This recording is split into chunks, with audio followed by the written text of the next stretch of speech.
Mama wandombe bukeria lanza.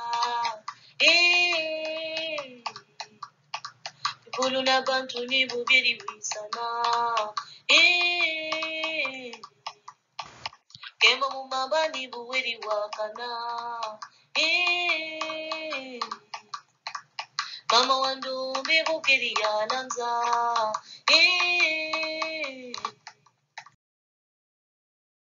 Dans les mythes de la création Congo, notre soleil Nimi, le ré des Égyptiens, celui qui s'est créé lui-même, notre ancêtre à tous, observe sa création depuis le centre de l'étoile Akongo.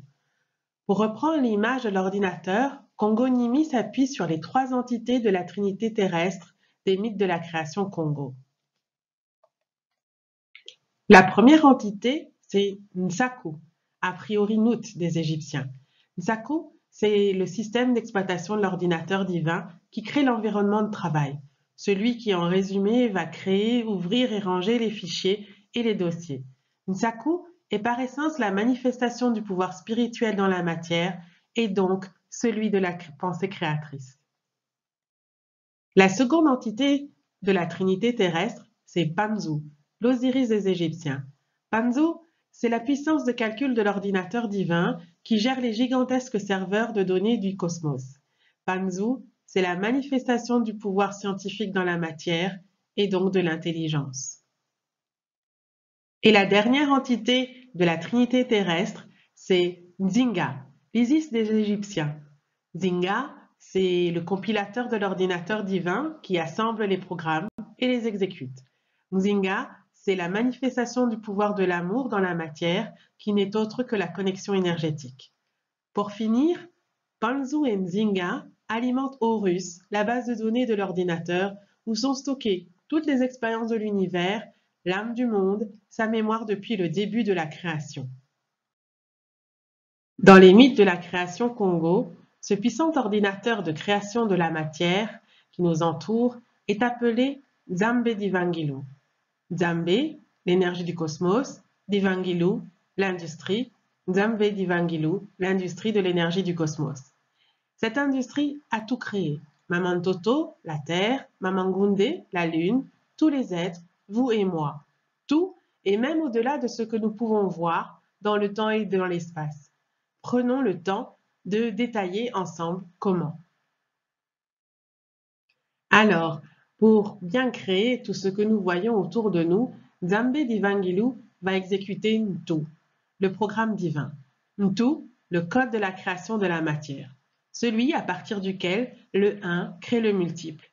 Ntu est ce qu'on peut appeler en informatique le code source, le code par lequel Nzambe, l'énergie du cosmos, crée la matière.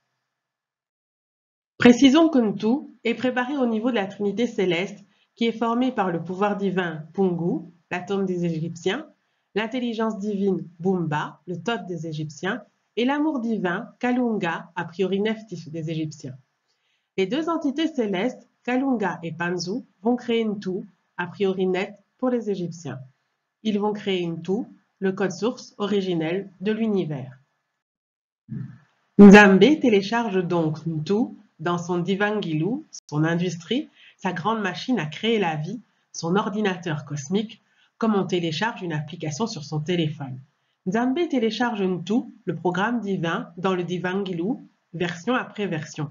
Et oui, en modifiant Ntu, ce code source au sens propre, comme on modifie les lignes de code d'informatique d'un logiciel, Divangilu, l'industrie divine, crée une matière à chaque fois différente. On peut alors imaginer toutes les créations possibles, aussi incroyables que celles des films hollywoodiens, plus incroyables que ce que notre propre imagination peut conceptualiser. Donc, Nzambe, l'énergie du cosmos, traverse son Divangilu, son grand ordinateur, se sépare et se multiplie au travers de Pangu, baigne dans les mémoires du monde par Horus, s'aligne sur la fréquence du soleil Nimi, se compile selon le code inscrit dans Ntu et se retranscrit en pensée créatrice avec Nsaku pour se manifester devant nos yeux sur Maman Toto, notre planète Terre, et dans le Nza, le cosmos. Nzambe crée ainsi la matière, instantanément, et tout l'univers au travers mais aussi autour du soleil central Nimi, le soleil, l'étoile d'Akongo. Oui, c'est ainsi que le divin Nzambe crée la vie par son divin Ngilou, son industrie, l'industrie du divin. Nzambe construit le monde autour de nous sur un principe qu'il est difficile, c'est vrai, de conceptualiser tellement il est d'un autre ordre que nous-mêmes. Nous pouvons cependant avoir une toute petite idée de ce principe en observant le résultat d'une expérience simple. On pose des gouttes de peinture sur la membrane d'un haut-parleur qui émet des sons. Eh bien, sous l'effet des ondes sonores émises par ce haut-parleur, les gouttes de peinture se soulèvent et par l'effet de ces fréquences s'animent, prennent vie en 3 dimensions, sont rendues vivantes. La superposition des fréquences sonores, les harmoniques, leur multiplicité vont produire par la peinture des formes très complexes, nous permettant ainsi de visualiser la vibration produite par le haut-parleur. De la même façon, tout simple conduit à une création simple. Tout complexe conduit à une création complexe. Ainsi, d'une vibration unique, Nzambe, l'énergie du cosmos, crée le multiple en 3 dimensions à l'aide de son grand ordinateur d'Evangilou, juste pour le plaisir de ses yeux, dirons-nous. Kalunga, le pouvoir de l'amour divin au niveau de la Trinité céleste, veut partir d'une feuille blanche. Elle veut profiter de la puissance de Nzambe d'Ivangilou pour mettre en œuvre son rêve technologique, à savoir le projet Maman Toto, notre planète Terre, qu'elle veut intégrer dans le Ntu, le code source de l'univers. Kalunga veut pour ainsi dire passer des studios d'animation de virtuel 3D, où l'on visualise juste une réalité, à un bureau d'études où l'on conçoit, architecture et fabrique la matière et le vivant pour qu'elle forme cette réalité de l'intérieur. Passer de la création pour ainsi dire rêvée, visualisée, juste perçue, à la création pièce par pièce du rêve concrétisé depuis sa genèse. Brique par brique, comme un énorme Lego, selon des règles précises, des principes fondamentaux, des lois d'évolution, la fameuse maths des Égyptiens, qui seront elles aussi inscrites dans le code source de l'univers Ntu. Et quand je parle de briques, c'est factuellement des particules, des neutrons, des protons, qui vont former les nucléons de l'atome et qui vont attirer à eux des électrons. C'est d'abord un proton qui forme l'hydrogène, puis 2 protons, l'hélium, puis 3 protons pour le lithium, ainsi de suite, avec 6 pour le carbone, 7 pour l'azote, ou encore 8 pour l'oxygène et 9 pour le fer. Et jusqu'à 118 protons qui constituent la structure de toute la matière du cosmos, de la Terre et du vivant.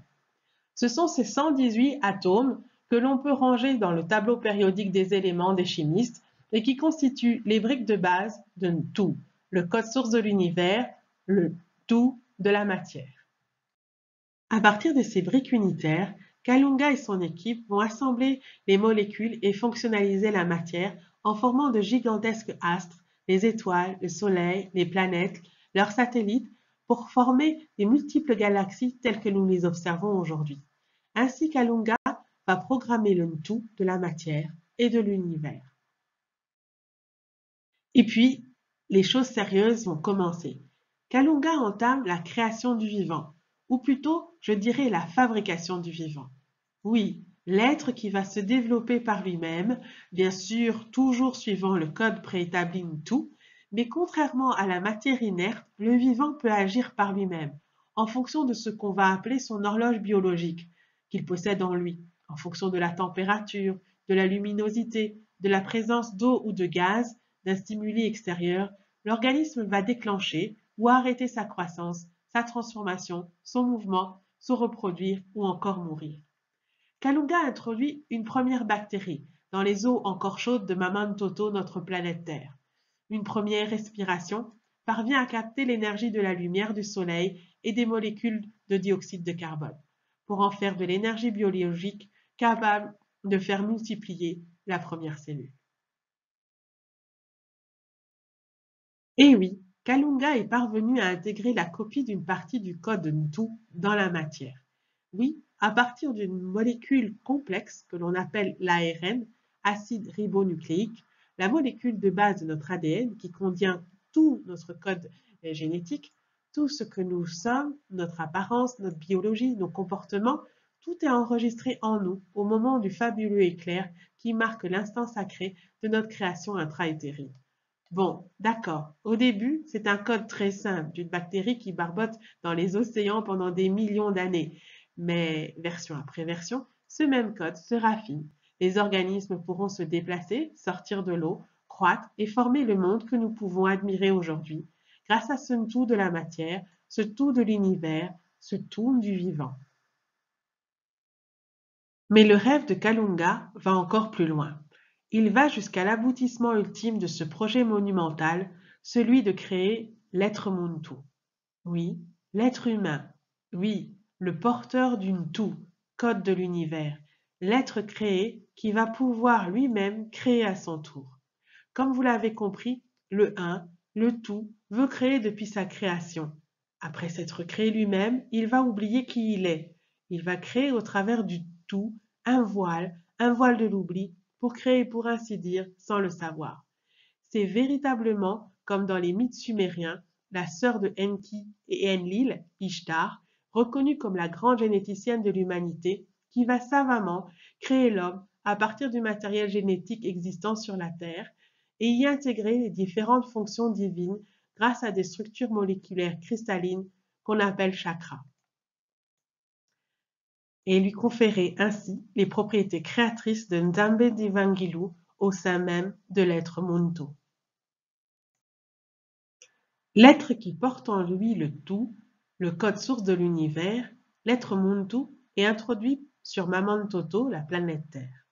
Il est très intelligent, il communique par la parole, il utilise ses mains pour fabriquer des outils, il réussit à sortir de son accueillante forêt, il dompte le feu, il domestique les animaux et pratique l'agriculture. Les peuples bantous traversent les océans, gravissent les montagnes et envahissent la planète entière. Ils y construisent des monuments et des civilisations. En toute transparence, cela ne s'est pas vraiment passé comme prévu. La Trinité terrestre a dû rester plus longtemps qu'elle ne le pensait. Mais voilà, l'expérience devait être menée jusqu'au bout. Alors, la Trinité quitte définitivement Mamantoto et laisse la planète et l'humanité bantoue se recouvrir d'un épais voile, un épais voile d'oubli. Oui, Nzambe est bien décidé à descendre sur terre, coûte que coûte. Difficile à comprendre pour nous qui par tous nos vœux voulons quitter cet enfer sur terre. Nous n'aspirons qu'à toucher la lumière divine, à recevoir la grâce de l'amour universel. Pourquoi Nzambe, l'énergie de l'univers, veut descendre ici-bas? Eh bien, comprenons-le. La lumière du ciel, il la connaît déjà. Il est lui-même cette lumière. Cette sensation d'unité et d'amour absolu, il les connaît aussi. Il est le un. Ce que Nzambe ne connaît pas encore très bien, il est en train de l'expérimenter au travers de Mamantoto, au travers de l'être Muntu, c'est la joie procurée par le sourire d'un bébé ou d'un être aimé, la fierté de guérir un proche malade ou de secourir des êtres en détresse, le réconfort d'être à la maison en sécurité alors qu'il fait froid dehors, les larmes aussi, la peur dans le ventre, le film d'une vie quoi, le film des milliards de vies des Bantous. Bien sûr, aujourd'hui ce divin n'est pas pleinement conscient, et parfois fort heureusement. Il est comme endormi en nous. Ainsi, selon les mythes de la création Congo, l'être Muntu est un dieu endormi, qui crée sans savoir qu'il a le pouvoir de tout changer en un instant par sa pensée et de tout changer à jamais en reprogrammant le code de l'univers qu'il porte en lui, le Ntu. Oui, heureusement qu'il y a quelques conditions à cela. Pour parfaire le code, il faut préalablement avoir la capacité de respecter les lois universelles mises au point par la Trinité divine au cours des milliards d'années de création, ce que les Égyptiens antiques appelaient la math. Être Muntu ne suffit pas. Porter le Ntu, le code source, ne suffit pas. Encore faut-il être un Muntu conscient de la grande énergie d'alliance de Nzinga, de l'équilibre du Ngo, tel que programmé depuis le début de la création. Un Muntu conscient de sa responsabilité vis-à-vis de Mamantoto et des êtres qui la peuplent. Un Muntu conscient de l'impact cosmique de chacune de ses pensées.